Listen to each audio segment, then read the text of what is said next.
Nasce da un dono l'eccezionale trapianto eseguito nella sala operatoria Tropea dell'azienda ospedale Università di Padova, il primo trapianto di rene con tecnica chirurgica totalmente robotica. Una mamma ha donato il rene al figlio, un 35enne veneziano. A dirigere l'equipe durante l'intervento è la professoressa Lucrezia Furian. Si trattava di un trapianto di rene da donatore vivente, la mamma è stata sottoposta a una nefrectomia, quindi abbiamo prelevato il rene con tecnica mini-invasiva laparoscopica e poi quel rene lo abbiamo trapiantato al figlio con una tecnica questa volta innovativa, robotica, sempre mini-invasiva. Era la prima volta che lo facevamo qui a Padova, ci siamo preparati a lungo per questo intervento e i pazienti stanno molto bene. 239 trapianti di rene eseguiti a Padova nel 2025, 105 quelli di questo 2026.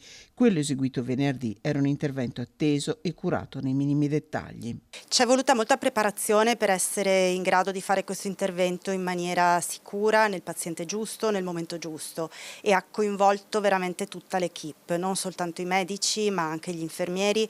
L'anno scorso siamo andati insieme con gli infermieri della sala operatoria a Chicago negli Stati Uniti per mettere a punto i protocolli da utilizzare.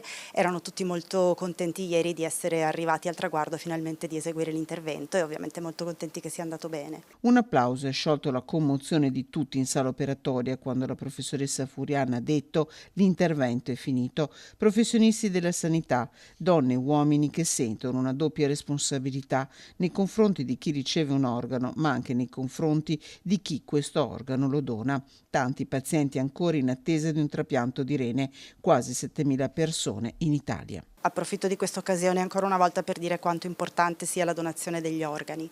E poi c'è molto da fare anche sulle terapie che vengono assunte dai pazienti dopo il trapianto, sui farmaci antirigetto, sulle strategie per rendere compatibili i trapianti quando non lo sono, quindi il nostro lavoro è ricco di sfide.